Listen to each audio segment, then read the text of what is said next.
A quiet diner in the early morning. Neon sign buzzes. Ellison's Diner. Inside, stools are still stacked on counters, coffee brews in the background. You ever walk into a place you built with your own hands and feel like a stranger? Because that's exactly what Darius Ellison did. On a Tuesday morning, dressed in an old windbreaker, faded jeans, and a trucker cap pulled low over his brow, Darius walked into Ellison's Diner. No one looked twice. Which is exactly how he wanted it. Cut to Darius glancing up at the menu board, quietly watching the kitchen crew through the reflection on the glass. It had been 6 months since Darius handed the day-to-day operations over to his general manager, Shauna. He wanted to step back, focus on expansion, maybe a second location, maybe even franchising. But lately, something felt off. Online reviews had gone stale. Regulars weren't staying as long. And last week, his cousin dropped by the diner and texted him. "Food's still good. Vibe? Not so much." Darius didn't want to jump to conclusions. He just wanted the truth. So, he decided to go get it, quietly. Cut to Darius steps up to the counter, greeted by a young man chewing gum behind the register. Cashier number 1. "What can I get you?" Darius. "Just the Turkey Club. To go." He keeps his voice low, southern accent slightly softened. The cashier barely looks up, tapping the screen lazily. Cashier number 1. "You want fries with that?" Darius. "Sure." The cashier rings him up without a smile, without eye contact. Not rude exactly, but not welcoming either. Behind the counter, another employee, a young woman, leans on the prep station, scrolling on her phone. The two cashiers exchange a quick glance and a laugh. Cashier number 2, quietly to cashier number 1. "Man, these lunch rush people act like we owe them something." Cashier number 1, snickering. "Right. Dude ordered like he owns the place." They both chuckle. Not loud, but loud enough. Darius, still waiting for his receipt, hears it. He freezes. Not out of anger. Not even shock. Just disappointment. They didn't recognize him. Didn't know he was the man who'd pulled 16-hour shifts for 3 straight years to keep the diner afloat. Didn't know he mopped those very floors after the night shift went home. Didn't know this place carried his grandmother's name in gold letters on the door.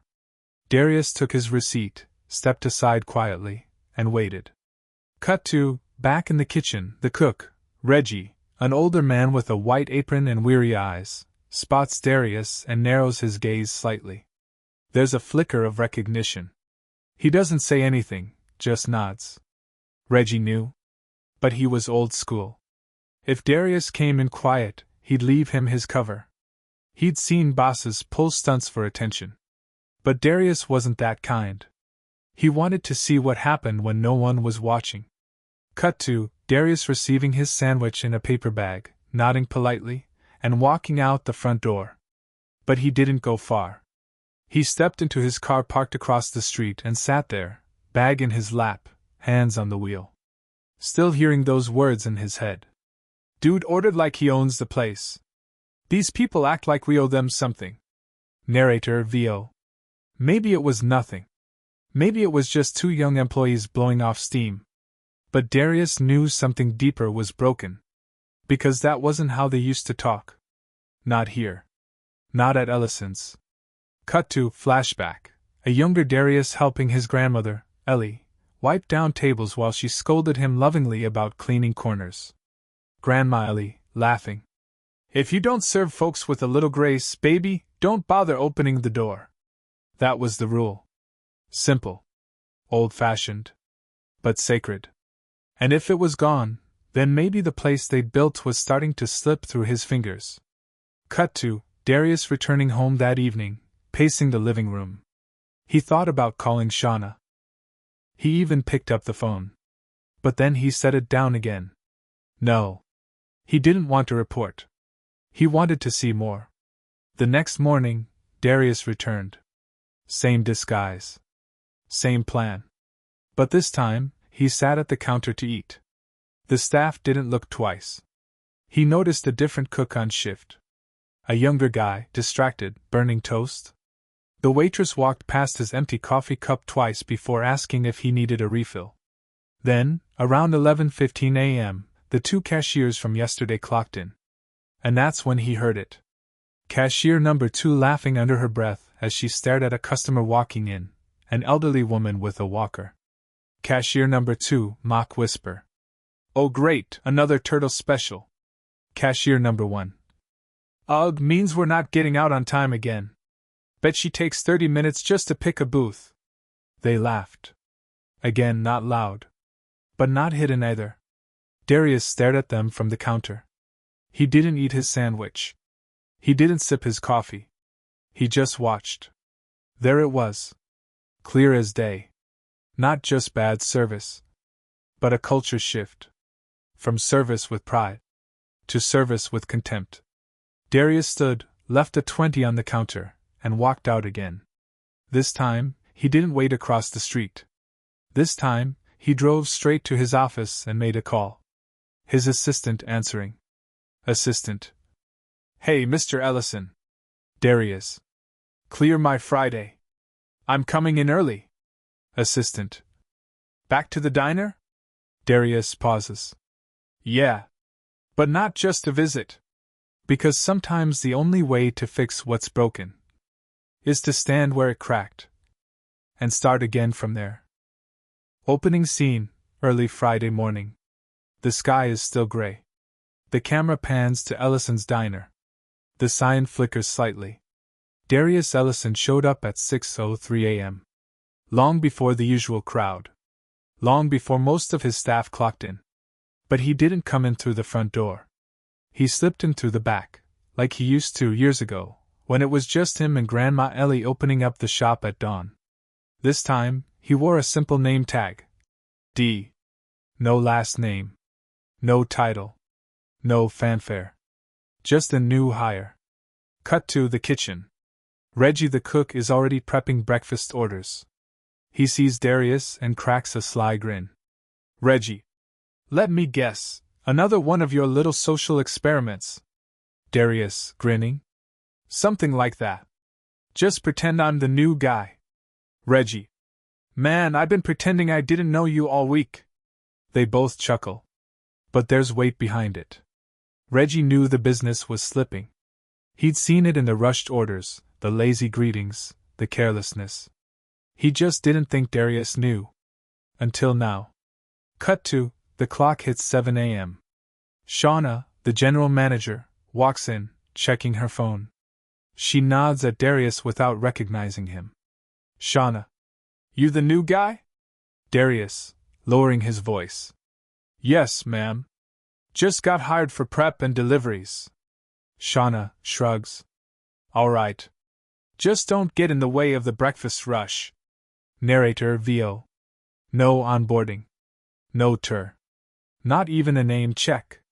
That was red flag number 1. Cut to breakfast rush. Customers come in steadily. Darius washes dishes, wipes tables, preps toast, and watches everything. He notices the regulars, an elderly couple, a delivery driver, 2 nurses from the hospital, come and go with barely a word from the staff. No thank yous. No smiles. No personality. It wasn't bad service. It was indifferent service. And indifference is a slow poison. Then, just past 9 a.m., the same 2 cashiers from before clock in, Tanya and Malik. They don't notice Darius behind the prep line. But he notices them. Especially when Tanya immediately rolls her eyes and groans as a large family walks in with 3 little kids. Tanya to Malik. "I'm not dealing with no sticky-fingered monsters this early. You take them." Malik laughs. "Nah, I took the baby explosion yesterday." "Not it." The family stands awkwardly near the counter, unsure of who's supposed to take their order. Darius watched the mother struggle to keep the kids calm while the staff avoided eye contact like it was a plague. His stomach tightened. These weren't bad employees. They were bored, burned out, and clearly untrained. Or worse, unled. Cut to Shauna sitting at the corner booth, scrolling on her phone. She glances up, sees the chaos, and goes right back to scrolling. And there was the route. Not the cashiers. Not the cook. Not even the vibe. It was the leadership. Shauna had checked out, and taken the team with her. Cut to lunch hour. Darius is bussing tables when he overhears a conversation between Tanya and Malik again. Malik laughing. You know what I heard? The old man who used to run this joint? He sold it to some corporation. Tanya. Makes sense. Ain't no black man gonna just walk away from money like that unless he cashed out. Malik. Right. I heard he moved to Miami. Left this place to fall apart. Darius pauses. There it was, gossip paraded as fact. They didn't just forget who built the place. They'd rewritten him out of the story entirely. Cut to that afternoon, Darius sits in the storage room alone, sipping a soda. He pulls out an old photo from his wallet, him and Grandma Ellie, standing outside the diner on opening day. This place was never just about food. It was about respect, community, legacy. And right now, it was in freefall. The door creaks open. Reggie steps in, wiping his hands on a towel. Reggie. You look tired. Darius. Tired, don't even cover it. Reggie sitting. You know what you're gonna do? Darius pauses. I think I do. Reggie. You gonna tell them who you are? Darius. No. Not yet. Reggie raises an eyebrow. Darius. First, I'm gonna find out who they are, when they think no one's watching. Montage. Darius shows up for the next 3 days in a row.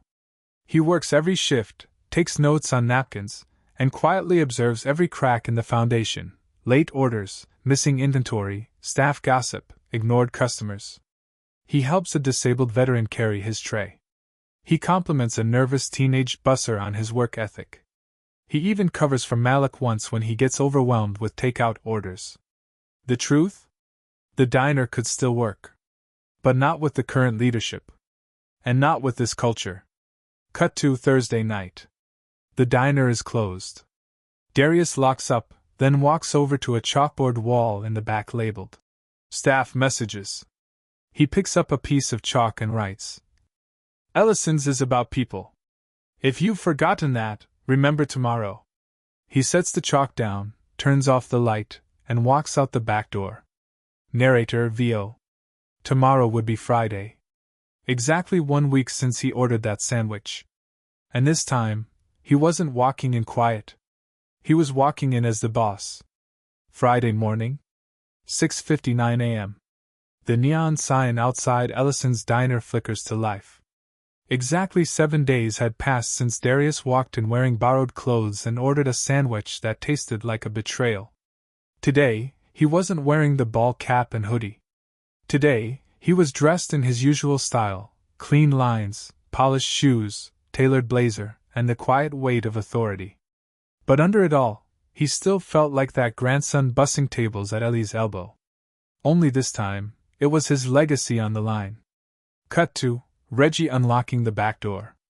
He freezes for a second when he sees Darius. Reggie grinning. Morning, boss. Darius. Morning. Let's make it count. 8 a.m. The diner opens.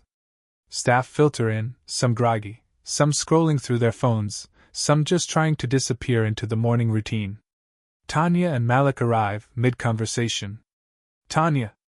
I swear, if someone orders a build-your-own omelet again, I'm walking out. Malik. Girl, wait till we hit brunch. That's when the real crazies show up. They walk past the chalkboard in the back. The message from last night still sits there in Darius's handwriting. Ellison's is about people. If you've forgotten that, remember tomorrow. Tanya smirks.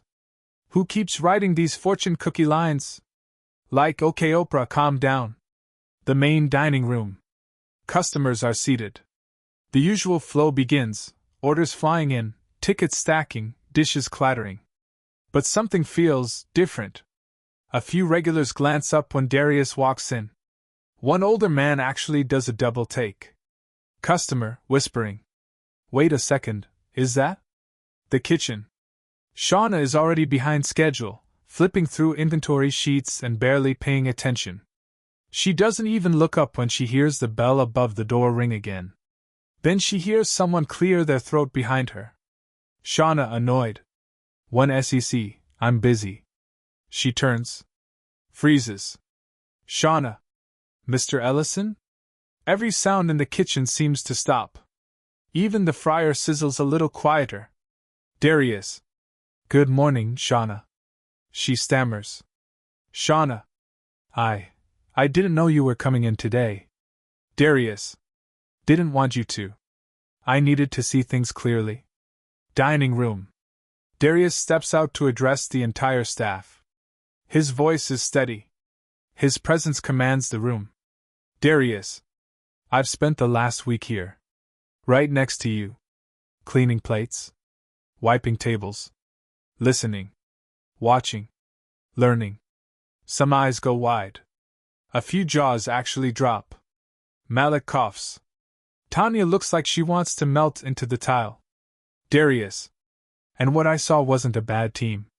I saw tired people. Disconnected people. Some who cared, and some who stopped caring a long time ago. He lets it settle. No yelling. No dramatics. Just truth. Darius. When I bought back this diner from the holding company, I wasn't just trying to save a building. I was trying to save what my grandmother built. A place that made people feel seen. A place that treated service like respect, not just a transaction. He holds up a small slip of paper. It's the receipt from his sandwich a week ago. Darius. This right here was the moment I realized how far we'd fallen. He looks toward Tanya and Malik, without calling them out by name. Darius. You never know who's watching. That customer you mocked? That slow tipper you rolled your eyes at? That might have been someone's last chance at kindness. Silence in the room. A few of the younger employees shift nervously. Reggie watches quietly, arms folded. Darius walks to the counter and sets down 2 folders. Darius. I'm not here to fire anybody. I'm here to offer a choice. He holds up the first folder. Darius. This one is for anyone who's ready to stay. Not just show up, but truly be here. For the work. The culture. The people. He holds up the second. Darius. And this one? For anyone who's just cashing a paycheck. No shame. No hard feelings. Finish today's shift. Collect 2 weeks' pay and a glowing recommendation. But if your heart's not in it, this place won't work. He places the folders side by side. Darius. You don't have to answer now. But by tonight, I'll need to know. Staff breaking off into small clusters. Conversations buzz low and nervous. Some are defensive. Some curious. Some relieved. It wasn't an ultimatum. It was a mirror. And not everyone liked what they saw. Later that day, Darius returns to his usual corner booth. He sips coffee. Watches. Waits. Around noon, Reggie walks up and slaps a signed paper on the table. Reggie. You already know I'm in. Darius smiles. I had a feeling. One by one, others begin turning in forms. Some with confidence. Some with shaky hands. Tiana. Charisse. The teen busba. Even a dishwasher who'd only worked 2 months. Then around 4:15 p.m. Marina, the shift supervisor, sits across from Darius. Marina, quietly. I think I need to go. Darius nods. You sure? Marina. I respect what you're trying to do. But I think I just needed a job. You need people chasing purpose. Darius, genuinely. Thank you for your honesty. She gives a faint smile. Leaves her uniform folded on the chair. Closing time. Chairs upturned. Lights dim. Only Malik and Tanya remain. Tanya steps forward, chewing her lip. She places her form on the table. Tanya soft. I want to stay. I know I've been hard. But this job, This place, it means more than I let on. Darius looks at her. Darius. Then prove it. She nods. Malik comes next. His hands shake a little. Malik. I didn't know who you were. I didn't mean to disrespect. Darius firm. It wasn't about me. It was about how you made others feel. Malik quiet. Understood. He places his form with the rest. Narrator VO. And just like that, the line was drawn. Not between good and bad, but between those willing to build and those ready to walk away. Monday morning. 5:47 a.m. The sky is still dark. A soft drizzle coats the diner's windows. By Monday morning, Ellison's wasn't just open for business. It was opening a new chapter. The old had been peeled away. And what was left? A skeleton crew of people who wanted more than just a paycheck. Reggie is already prepping eggs. Charisse hums while slicing fruit. Even the teen buspa, Miguel, is sweeping with energy. The walls still echoed with what had been. But now they were beginning to hum with something else. Darius wasn't in a suit. He was back in jeans and an apron. Leading, not just overseeing. Staff meeting. Darius stands in front of a dry erase board. Darius. Let's rebuild this place from the inside out. We're not just fixing broken tiles or burnout lights, we're fixing trust. Customer trust. Team trust. Legacy. He writes 3 bold words on the board. See. Serve. Surprise. Darius. See people. Serve with intention. Surprise them, in the best ways. Charisse, grinning. Like with actual hot coffee and not attitude. Darius, smirking. Exactly. Staff reviewing menus, practicing greetings, role-playing tough customer scenarios. Tanya and Malik shadow Reggie. Laughter breaks out. Mistakes happen. But so does growth. The shift didn't happen overnight. But it did happen. And the neighborhood noticed. The front door chimes non-stop. Tables begin filling. Regulars return, this time smiling. Customer to Tanya. You're the one who told me my baby looked sticky last time. Tanya, chuckling. Ma'am, I'd like to formally apologize, and bring you some extra napkins on the house. Tanya laughs with her. It's different now. Local food blogger at a table, scribbling notes, snapping photos. Food blogger VO. Ellison's Diner is back, and it's personal. It's not just breakfast. It's soul. Malik high-fiving a kid after delivering pancakes shaped like animals. Charisse adds a cinnamon swirl to a latte and winks at a surprised customer. Reggie gives a homeless man a to-go meal, quietly, without fuss. Respect became standard. Effort became natural. And kindness? Kindness became the secret ingredient in every single dish. 1 week later, closing time. Staff sit in a circle, plates of leftover pie in hand. Darius. I asked you to choose. And now I see why you stayed. Reggie. Because this ain't just a diner. It's Ellison's. Tanya raises her fork. To Granny Ellie. Everyone lifts their forks. Malik grinning. Even though she would have smacked me upside the head for the way I used to act. Laughter. Real. Easy. She didn't leave behind a building. She left behind a blueprint. For how to treat people. For how to lead. For how to come back after losing your way. Saturday morning rush. Full house. Customers waiting outside. The line wraps around the corner. A young boy at the front counter tugs on Darius's sleeve. Kid. Are you the owner? Darius kneels down, smiles. Yep. My grandma started it. I'm just keeping the flame lit. Kid. This is the best waffle I ever had. Darius, with a wink. Tell your friends. But don't tell too many, we're almost out. Cut to wide aerial shot of Ellison's Diner, bustling, vibrant, glowing like a beacon.